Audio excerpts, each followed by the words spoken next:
एक बार एक पहाड़ की चोटी पर एक विशाल वृक्ष पर सिंधु का नाम का एक विशेष पक्षी रहता था। पक्षी की खासियत यह थी कि जब उसकी बूंद धरती पर गिरती थी तो वे शुद्ध सोने में बदल जाती थी। वह इस पेड़ पर अकेला रहता था और शांति से वहाँ अपना जीवन व्यतीत कर खुश था। एक दिन एक शिकारी पक्षियों की तलाश में पहाड़ की चोटी पर घूम रहा था। कई घंटों के बाद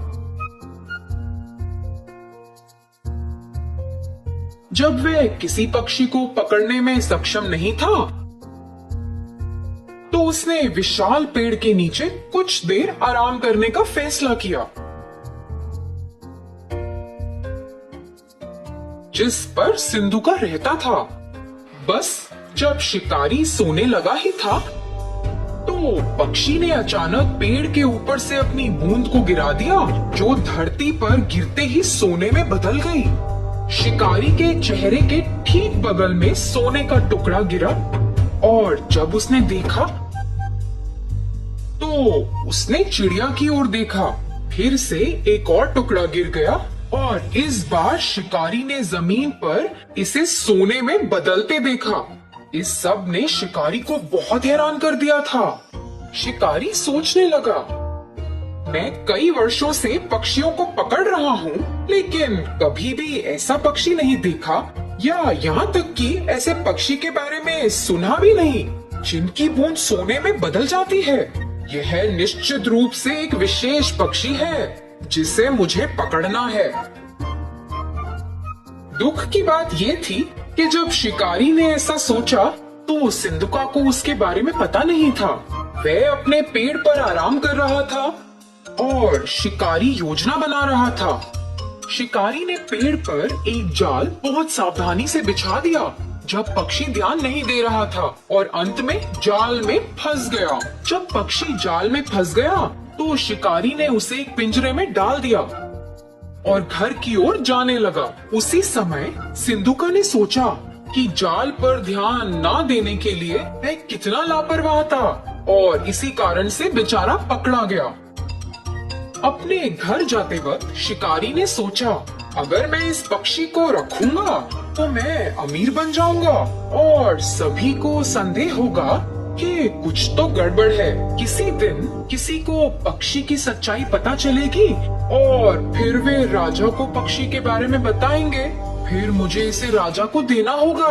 लेकिन अगर मैं पक्षी को सीधे ही राजा के सामने पेश करता हूँ तो वह मुझे इस पक्षी के बदले कुछ कीमती चीज देंगे। यह मेरे लिए बेहतर काम करेगा।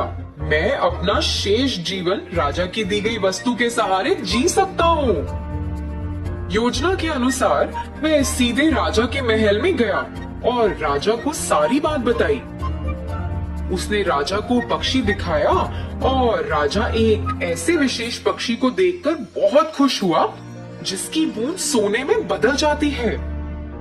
उसने अपने नौकर को बुलाया, इस पक्षी की उचित देखभाल करो, उसे एक शानदार पिंजरे में रखो और उसे भरपूर भोजन और पानी दो। सुनिश्चित करें कि वह दूर नहीं हो। वह महल का शाही पक्षी होगा और अपनी बूंदों से मुझे कई दौलत देगा। अचानक राजा के मंत्रियों में से एक राजा के पास पहुंचा। राजा जी, एक पक्षी की बूंदें सोने में कैसे बदल सकती हैं? ये तो असंभव है। आप इस राह चलते शिकारी पर कैसे भरोसा कर सकते हैं जिसे कोई ज्ञान नहीं है? मैं आपसे अनुरोध करता हूँ कि आप पिंजरे को खोलें और पक्षी को दूर जाने दें और इस शिकारी को ऐसी झूठी जानकारी देने के लिए दंडित करें। राजा ने अपने विश्वसनीय और बुद्धिमान मंत्री के शब्दों पर विचार किया और यह सच था। हाँ, कोई पक्षी सोने की बूंदें कैसे दे सकता है? मैंने इसे अपने आंखों से भी नहीं देखा। यह शिकारी शायद बदले में पैसा चाहता है। राजा ने पहरेदारों को शिकारी को गिरफ्तार करने और पक्षी को छोड़ने का आदेश दिया। जैसे ही पक्षी मुक्त हुआ, वह उड़कर पास के एक दरवाजे के शीर्ष पर पहुंच गया और वहां बैठ गया। अचानक उसने अपनी बूंदों को गिराया जो सोने में बदल गईं। राजा और उनके मंत्रियों सहित सभी ने यह देखा और चौंक गए। राजा को पता था कि उसने एक गलती की है और तुरंत अपने पहरेदारों को पक्षी को पकड़ने का आदेश दिया। मगर बहुत देर हो चुकी थी। सिंधुका आकाश में उड़ गया और उसने खुद को फिर से लापरवाह नहीं होने का वादा किया। उसने दूसरे पहाड़ पर एक नए स्थान के लिए उड़ान भरी, जहाँ कोई भी उसे फिर से पकड़ ना पाए। तो बच्चों, इस कहानी से हमें क्या शिक्षा मिलती है कि चाहे कुछ कितना भी असंभव लगे, हमें उसकी पूरी तरह जांच करनी चाहिए। धन्यवाद।